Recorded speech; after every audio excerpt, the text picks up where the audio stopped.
We thought the worst was behind us, but Florida don't run out of dead things. It just changes how they hunt. Now the signals are louder, the faces are smarter, and the road to Atlanta, it's starting to look like a graveyard in motion.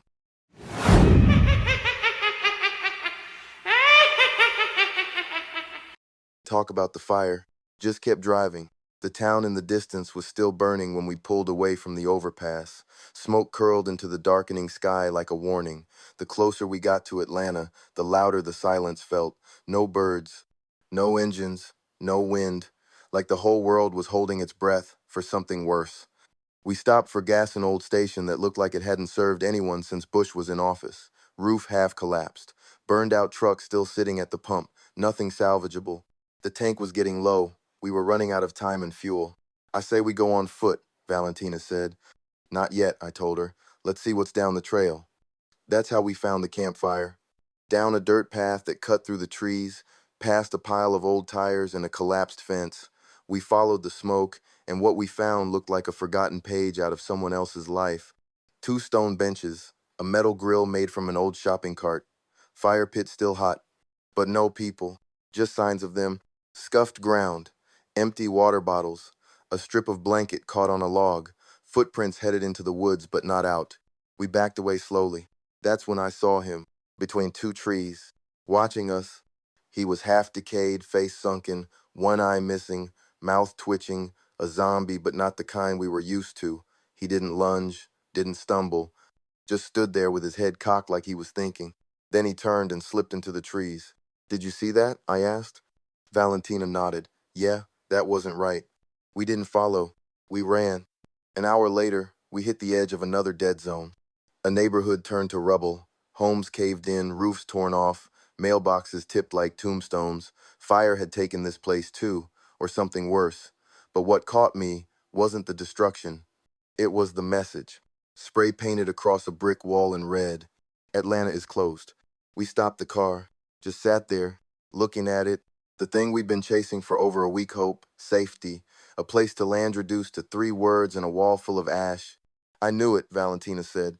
No, I told her. You suspected. This proves it. She looked at me, tired. Now what?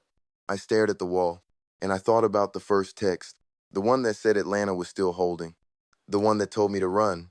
Get out, head to Atlanta. I'd believed it like gospel. But now I wasn't sure who sent it, or why. We camped in an old van parked beside a gutted strip mall. The seats were gone, but it had a roof and doors that locked. I sat up most of the night, shotgun across my lap, watching the moon creep across a cracked windshield. Chris, Valentina said softly, what if this was the plan the whole time? What do you mean? The message, the promise, the trail of breadcrumbs leading to nowhere. What if someone wanted us to come here, to see this? I didn't answer, because she wasn't wrong. In the morning, I checked the van's radio. Dead. Then I heard something. Not music, a voice. Scratchy, garbled, but real. This is Safe Zone Echo, 48 hours, evac window, west of Macon, survivors only. It repeated twice before the signal faded. Valentina sat up fast. That's real. Maybe. We need to go. We weren't heading to Atlanta anymore. Now we were heading through it. If there was anything left on the other side, we'd find out soon, one way or another.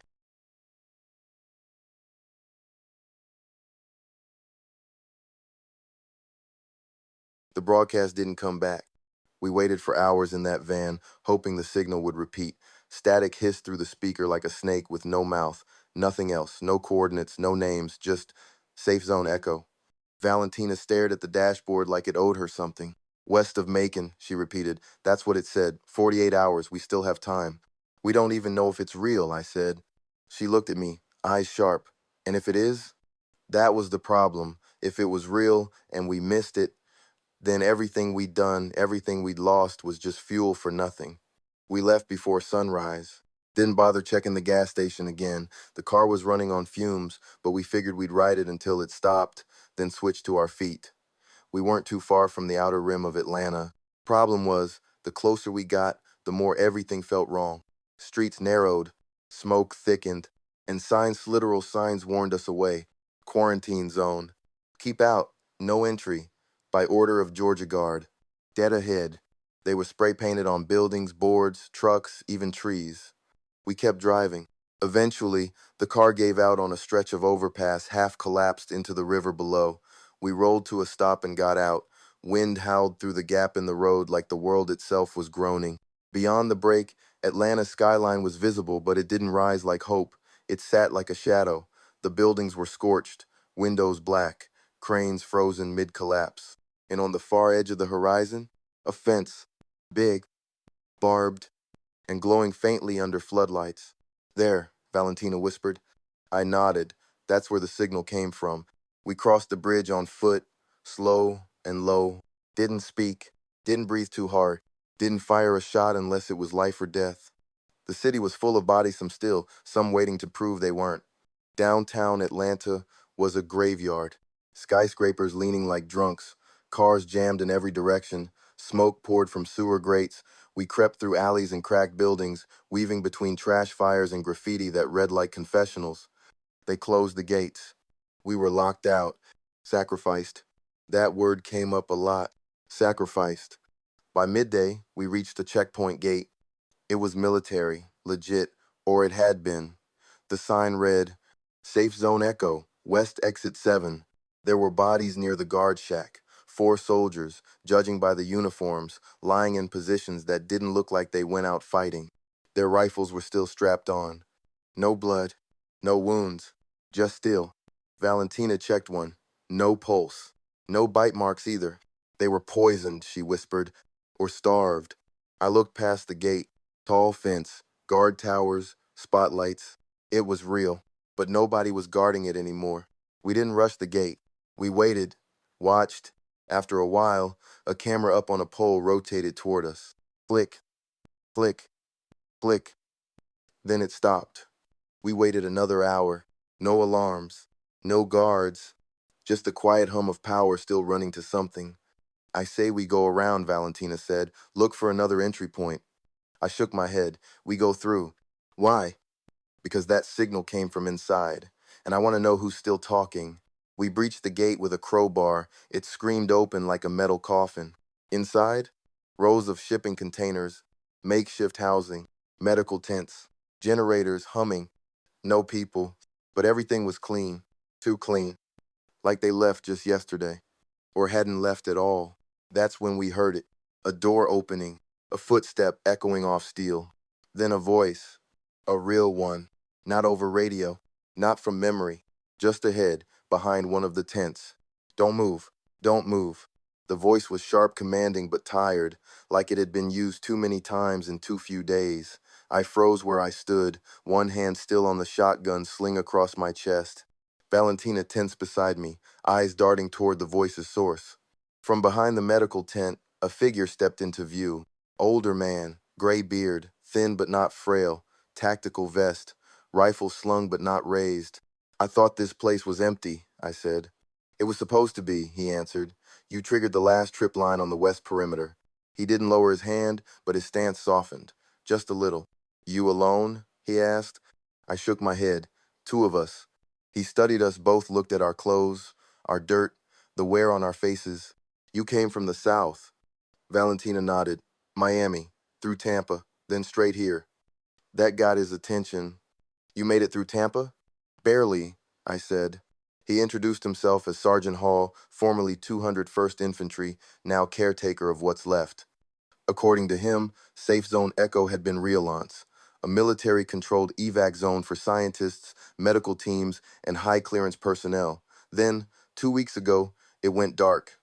Quarantine breach? I asked. No, he said, something worse. He led us past the containers and into a command tent. Inside, blinking monitors still fed live drone footage from several perimeter zones. One of them, Zone 3, showed something that made my skin crawl. A horde, at least 50 of them, moving in formation, not stumbling, not dragging, marching. Valentina leaned in. What the hell am I looking at? Echo Protocol, Hall muttered. Classified. He tapped a file folder on the table. Black seal. No names, no dates. Something went wrong, he said. Higher up started running experiments at another facility, trying to isolate neural control, make the infected respond to commands. Trackable behavior, predictable movement.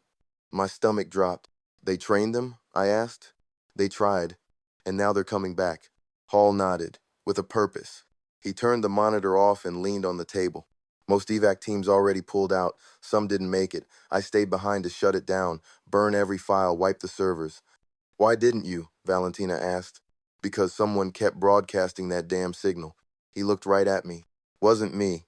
Wasn't protocol. I think someone wanted you to come here. I felt ice in my veins. You mean us specifically? He didn't answer. We spent the night inside one of the secured containers converted living quarters with a single cot, battery lantern, and canned food. It was clean, clinical, like someone had prepared it for someone else. I lay awake most of the night, staring at the metal ceiling. That horde on the monitor hadn't just been wandering. They were heading north. Same direction as us. Same trail, like we were part of the test, or the target. At some point near dawn, Hall knocked once and entered. I picked up another burst from the beacon, he said. This one's not from here. He handed me a headset. Static. Then a voice female. Calm. Too calm. Phase 3 initiated. Collection zone expanding. Echo trace confirmed. Converge on Atlanta. Repeat. Converge on Atlanta. Then silence. Valentina sat up. What the hell is a collection zone? Hall looked like he already knew. That's what you make, he said, when you turn survivors into bait. We sat in silence after the broadcast. That voice smooth, rehearsed, sterile echoed in my skull, like it had been waiting, like it knew we'd be here. Phase 3 initiated, collection zone expanding, converge on Atlanta. They weren't talking to survivors, they were talking to the infected. Sergeant Hall didn't say a word for a long time, just stared at the radio receiver, his jaw clenched tight. Valentina paced the container like a caged animal. We've been herded, she said. Every roadblock, every attack. It wasn't chaos, it was design. I felt it too. We hadn't survived the outbreak. We'd been guided through it. Hall finally broke the silence. There were rumors before it all fell apart. Black site contracts, civilian exposure data. The virus wasn't just a weapon, it was a filter. See who'd make it to the end. Who could be pushed, controlled. In Atlanta? I asked. Collection point. For data, for people, for something bigger. He turned to a nearby monitor and tapped a key. A top-down schematic of the zone flickered on shipping containers, internal gates, movement routes. This isn't a safe haven, he said. It's a trap that resets. I stepped outside to breathe, but even the air felt rigged.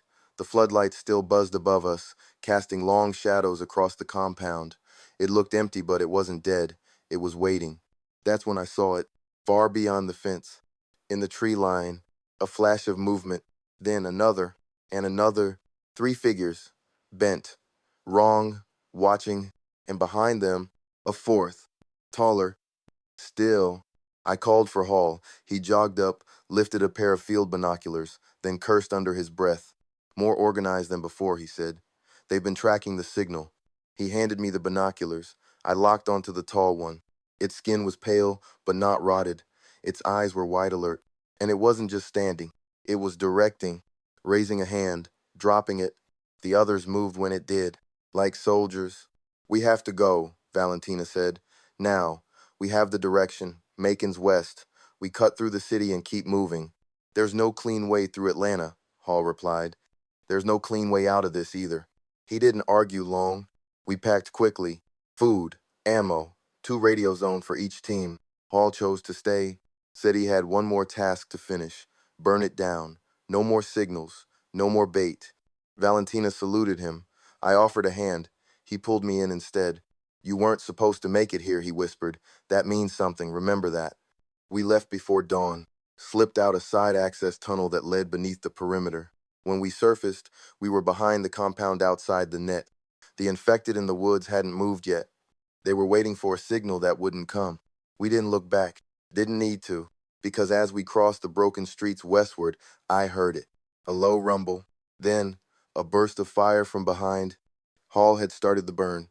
The last chapter of Safe Zone Echo. We didn't have a map anymore. No marked roads, no rescue points, just a direction, and whatever hell stood between us and Macon. But we had something else now. Clarity.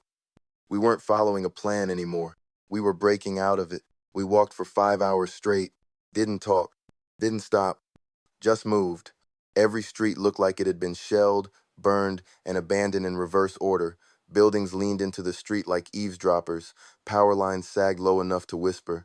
Atlanta was behind us, but it clung to the sky like a bruise. Valentina's breathing stayed steady. Mine didn't. My legs weren't tired, but something deeper was. Soul tired. The kind of exhaustion you can't sleep off. We cut through a dead neighborhood. Rusted bikes still leaned against fences. Chalk drawings on the sidewalk told the last innocent stories. Smiley faces, hopscotch, stick figure families. Then we saw it, a house still standing, doors open, smoke curling from the chimney. It didn't make sense. Nothing made sense anymore. We stopped at the porch. Valentina gave me the look, the one that said, "This is how people die in movies." I nodded back. We don't have the luxury of fiction. I knocked once. No answer. Twice. Still nothing. So we went in. Inside, it was warm. Not just temperature lived in warm. Fire in the hearth, cans stacked on a shelf, and music faint and warbled playing from a scratched vinyl record. Sinatra, Valentina muttered. I looked at the turntable. Yeah, that's Fly Me to the Moon. My granddad played it all the time. Then a voice from behind us said, I preferred Nat King Cole. We spun fast, guns raised. An old woman stood in the doorway between the kitchen and the hallway, wrinkled, calm, holding a mug of tea like we were just neighbors dropping in. I'm not infected, she said. Don't shoot. We didn't. Her name was Miss Thompson. She said she'd been alone since the screaming stopped. Hadn't left the house in weeks. Said the dead didn't like the music. Something about the vinyl, she said with a smile, keeps them from coming too close. I didn't believe her. But the air felt safe. We ate soup that didn't taste like poison, talked like people used to, and for a while, it felt almost okay. Then we heard the knock, 3 sharp hits against the front door. Not a fist, something heavier, deliberate. We froze. Miss Thompson stood slowly. They found the music, she whispered. I peeked through the curtain. 4 of them. One was tall. The tall one, same pale skin, same dead eyes that weren't dead. They weren't charging. They were waiting. Valentina grabbed her bag. I grabbed the shotgun. Miss Thompson grabbed the record player. You're not coming with us? I asked. She shook her head. I'm too old to run, but I'll play him a farewell tune. Then she smiled and dropped the needle.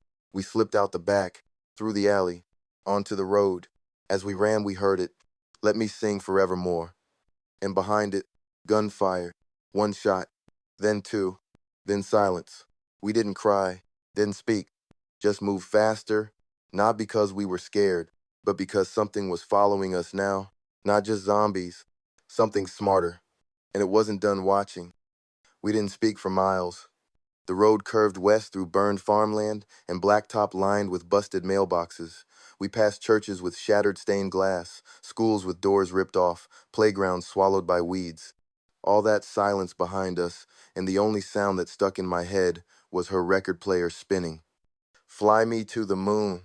Miss Thompson had faced him, that tall one with the strange stillness, the one that kept showing up like it had a reason.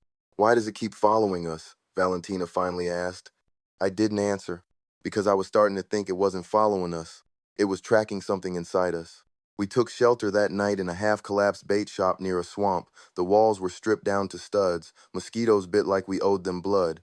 I patched a cut on my knee while Valentina scanned the airwaves. Nothing but static. And then something else. Not words. Not a voice. A melody. Distorted. Slowed down. But it was the same. Fly me to the moon. I looked at her. That's impossible. She turned the dial. It kept playing. I think it's inside the signal, she whispered. They're embedding it. I stood pacing. You mean the music? She nodded. Like a beacon. They're using it like sonar, luring survivors, or marking them. Miss Thompson didn't just play it for comfort. She was a node, a relay point, one that refused to move, one they finally silenced. That night I couldn't sleep, not because of the swamp sounds or the broken windows or the cold, but because I started remembering something I shouldn't have. The first night the outbreak started, I heard that song. On the television, behind the news anchors. Faint, but there. I thought it was a glitch. Now I wasn't so sure. In the morning, we moved again. West toward Macon. more ghost towns, more silence. But now there were speakers mounted to power poles, wired into old radios, busted open stereos sitting in the middle of the street, all of them broken, all of them humming, like they were waiting for something to trigger them again. Valentina found one still active. It buzzed when she touched it. No music, just a tone, low, repeating, not a warning, a ping. She looked up at me. They're mapping us. I grabbed her wrist. We need to go, now. As we crossed another overgrown bridge, we saw movement in the water below. Figures, wading through the muck, arms hanging, eyes just above the surface. They didn't climb up. They didn't chase. They were positioning, like chess pieces waiting for the board to shift. I felt something stir deep in my gut. Not fear, not even anger, just clarity. They're building something, I said. Not just a collection zone. Valentina nodded slowly. A path, a funnel, to wherever they want the end to happen. We kept walking, didn't run, didn't speak, because if they were listening, if this whole thing was wired together like a web, then speaking would only light us up on some unseen grid. And we were already glowing. We moved like ghosts, quiet, light-footed, shadows among shadows. The radios weren't just broadcasting anymore, they were pulsing. A beat, a rhythm, low and repetitive, and every time it flared, something stirred in the distance. Like they were syncing, like they were tuning up. We crossed a hollow stretch of road flanked by broken neighborhoods. Old houses leaned like drunk survivors, more chalk drawings on the pavement. A child's tricycle stood in the middle of a front yard, untouched by fire or looters. Valentina kept her eyes up. I think we're in the zone, she muttered. What zone? The testing ground. There were no signs, no fences, just quiet. Too much of it. We cut behind an old diner and found a corpse hanging from a billboard ladder.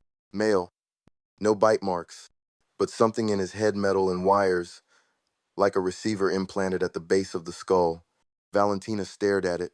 They're tagging people, she said, tracking them, maybe controlling them. They?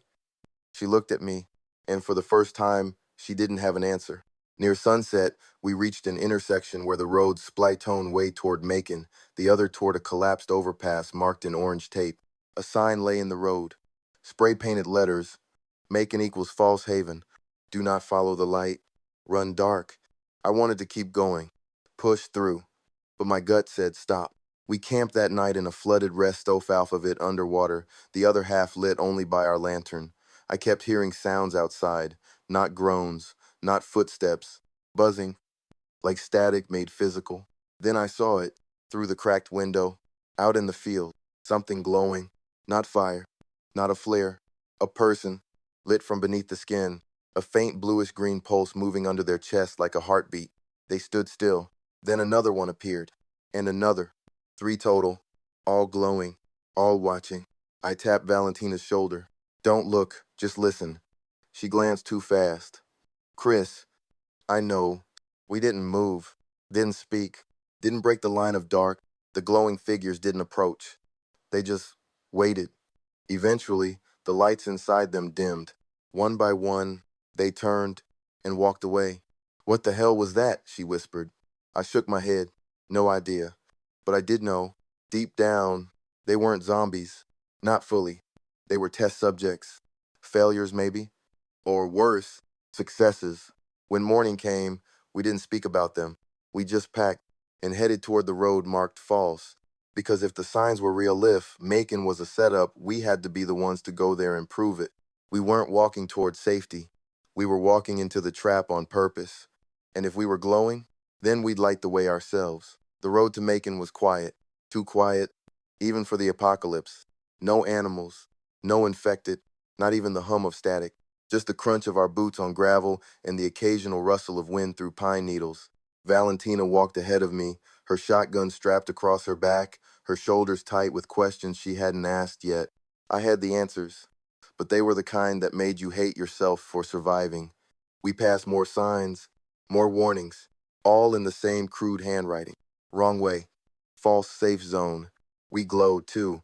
I touched my chest right over my heart. Still no glow. Not yet.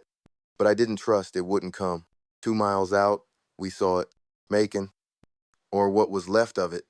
Barbed wire fences surrounded the city limits, not in ruins but intact, maintained, guards, gates, towers with blinking lights. It looked like civilization. That's how you knew it was a lie.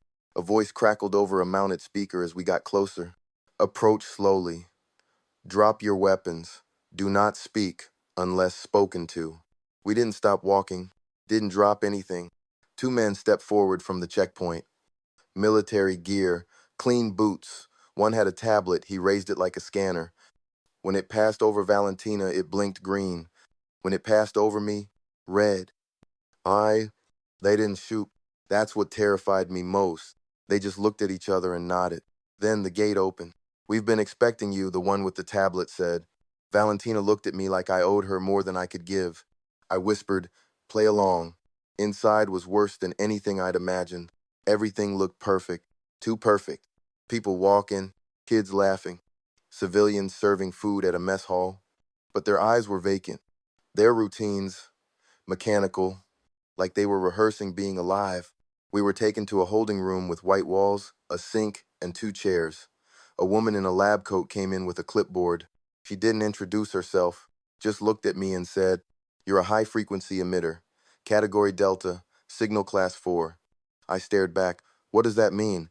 She blinked. You attracted the alpha path. Valentina spoke before I could. The tall one. The woman nodded. That wasn't a zombie. That was a guide. I laughed. I couldn't help it. You're telling me this whole time we were being led? Tested, she said, and tracked. You experimented on us. No, she said. You opted in. My jaw clenched. No one opts into hell.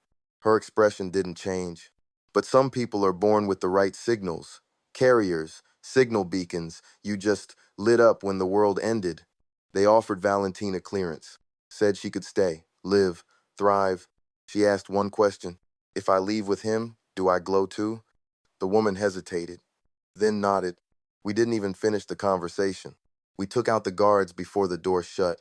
I don't remember the fight, only the sound of Valentina's breathing and my blood pounding in my ears. We ran, stole a truck, blew through the north exit, didn't look back. An hour out of Macon, I checked the rear view mirror.